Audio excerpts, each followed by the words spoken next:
Hello everyone, आज हम class 6 की एसएसटी बुक का chapter 6 the beginning of Indian civilisation का पार्ट 4 स्टार्ट करेंगे। Water management. The Harappans gave much importance to water management and cleanliness.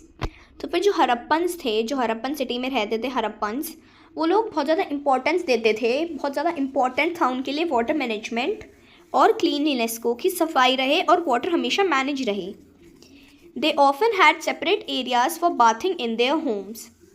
उनके पास oftenly मतलब बहुत लोगों के पास often लगभग सभी के पास अपने घरों में खुद के बाथिंग होते थे, एरियाज होते थे जहाँ पे वो बाथ कर सकते थे, नहा सकते थे। These were connected to a larger network of drain. और ये सारे एक बड़े से नेटवर्क ड्रेनेज के लिए एक बड़े से नेटवर्क में कनेक्टेड होते थे सारे, which generally ran below the streets and took the waste water away. तो फिर ये जनरली जो स्ट्रीट्स थी, स्ट्रीट्स के नीचे से जाता था, नीचे से रैन करता था, मतलब उसमें नीचे से पानी जाता था स्ट्रीट के नीचे से, जिसमें जो वेस्ट वाटर था वो साथ में चला जाता था। In Mohenjodaro people drew water from hundreds of wells made of bricks. Mohenjodaro में जो लोग थे वो पानी निकालते थे 100 ऑफ वेल्स, मतलब 100 की कगार में वहाँ पे ब्रिक्स के वेल्स बने होते थे, उसमें से पानी निकालते थे। But in other regions it may have been from ponds, nearby streams और ह्यूमन मेड रिजर्वॉयर्स। तो फिर और दूसरी जगहों पर जो वाटर था वो पॉन्ड से, नियर बाय स्ट्रीम से या फिर ह्यूमन मेड रिजर्वॉयर से लिया जाता था। रिजर्वॉयर मतलब एक लार्ज नेचुरल आर्टिफिशियल प्लेस जिसमें वाटर को स्टोर किया जाता है, मतलब एक ऐसा बड़ा सा एरिया, बड़ी सी प्लेस या फिर स्पेस जिसमें हम वाटर को स्टोर करके रख सकते थे। ह्यूमन मेड मतलब आर्टिफिशियल, जो ह्यूमंस ने बनाई है। In the case of Dholavira the largest reservoir measured 73 metres in length. तो फिर जो धोलावीरा का केस लेते हैं हम यहाँ पे, कि जो धोलावीरा है वहाँ पे सबसे बड़ा रिजर्वॉयर, उसकी मेजरमेंट मिली है हमें 73 मीटर्स, कि वहाँ पे सबसे बड़ा रिजर्वॉयर है 73 मीटर्स का। At Dholavira, at least 6 reservoirs were built with stones or even cut into the rocks. Most of them were connected through underground drain for efficient water harvesting and distribution. तो फिर जो धोलावीरा थे वहाँ पे at least 6 reservoirs हैं, बड़े बड़े हैं और सब लार्ज साइज में हैं।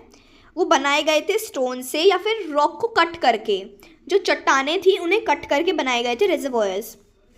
और उनमें से बहुत सारे, मतलब मोस्ट ऑफ देम, उनमें से बहुत से कनेक्टेड है, नीचे जो ड्रेन सिस्टम था उससे कनेक्टेड है। जो मतलब रिजर्वॉयर से वो कनेक्ट होते थे ड्रेन से, जो जिनसे हम हार्वेस्टिंग में वाटर यूज़ कर सकते थे और वाटर को डिस्ट्रीब्यूट किया जा सकता था। What did the Harappans eat? The Harappans created many of their settlements along the banks of large or small rivers. तो फिर जो हरप्पन्स थे उन्होंने क्रिएट की थी अपनी सेटलमेंट्स को बैंक्स पे, नदी के तट पे, रिवर्स के जो बैंक होते हैं उन पे बनाया था। This is a logical choice, not just for easy access to water but also for agriculture since rivers enrich the soil around them. तो फिर उनकी जो ये चॉइस थी कि हम रिवर्स के साइड में अपने घरों को बनाएंगे, अपनी सेटलमेंट करेंगे, ये एक बहुत ज़्यादा लॉजिकल चॉइस थी। उन्होंने बहुत ज़्यादा लॉजिक लगाया था ये करने के पीछे, क्योंकि रिवर्स के पास वहाँ पे सॉइल अच्छा होता है, जिससे कि वहाँ पे खेती अच्छे से हो सकती है और उन्हें इजीली एक्सेस मिल जाएगा वाटर का, कि वहाँ से वो आसानी से वाटर भी ले सकते हैं। Archaeological findings have shown that the Harappans grew cereals like barley, wheat, some millets and sometimes rice, in addition to pulses and a variety of vegetables.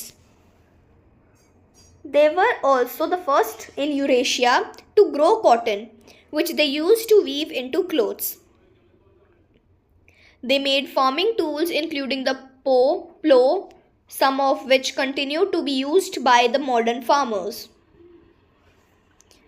तो फिर वो आर्कियोलॉजिकल जो फाइंडिंग्स है, जो आर्कियोलॉजिस्ट ने खोजा है, उससे ये पता चला है कि जो हड़प्पन्स थे वो सीरियल्स ग्रो करते थे, जैसे बार्ले, वीट, मिलेट्स और कई बार राइस भी, और साथ में पल्सेस भी। पल्सेस ऐसी क्रॉप्स होती हैं जिनमें बीन्स, पीज, लेंटिल्स, दालें वगैरह आती हैं, और बहुत सारे अलग अलग प्रकार की वेजिटेबल्स भी। और वो जो यूरेशिया हमने हमारे चैप्टर में पढ़े थे कि जो पूरा कॉन्टिनेंट है, एशिया और यूरोप, उन दोनों को साथ में यूरेशिया पढ़ा जाता है। यूरेशिया में वो फर्स्ट थे जिन्होंने कॉटन को ग्रो किया था, जिनसे उन्होंने अपने कपड़े बनाए। उन्होंने बहुत सारे फार्मिंग के टूल्स भी बनाए, जैसे प्लो हो गया। ये 6.9 में आपको प्लो बनाया दिखाया गया है, क्ले मॉडल है प्लो का, जैसा वो यूज़ करते थे, और उनमें से बहुत सारे अभी भी मॉडर्न डे फार्मर्स यूज़ करते हैं।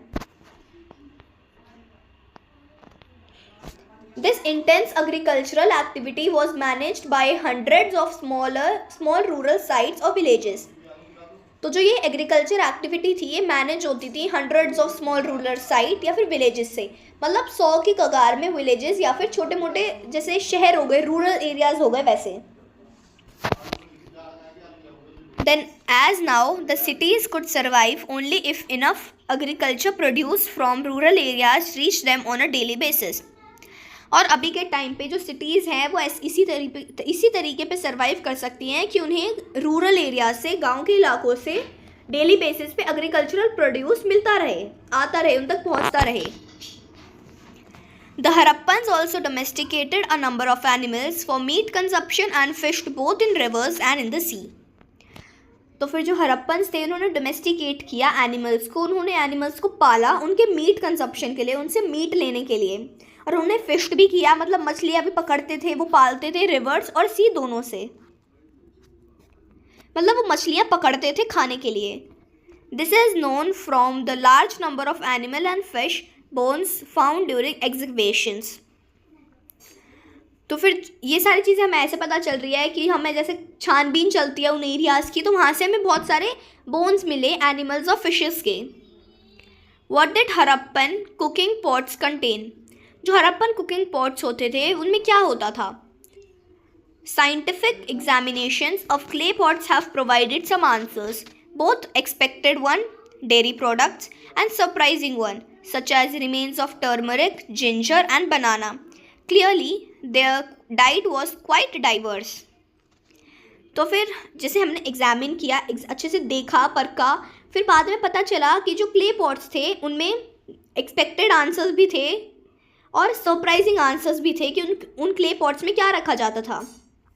तो फिर जो एक्सपेक्टेड थे वो थे डेयरी प्रोडक्ट्स जैसे दूध, दही वगैरह, और सरप्राइजिंग थे टर्मरिक, जिंजर और बनाना। तो फिर इससे हमें ये पता चलता है कि जो उनकी डाइट थी, जो हड़प्पन पीपल थे उनकी डाइट थी वो बहुत ज़्यादा डाइवर्स थी, बहुत अलग अलग सी थी। अब ब्रिस्क ट्रेड, यहाँ से हम हमारे नेक्स्ट पार्ट में स्टार्ट करेंगे।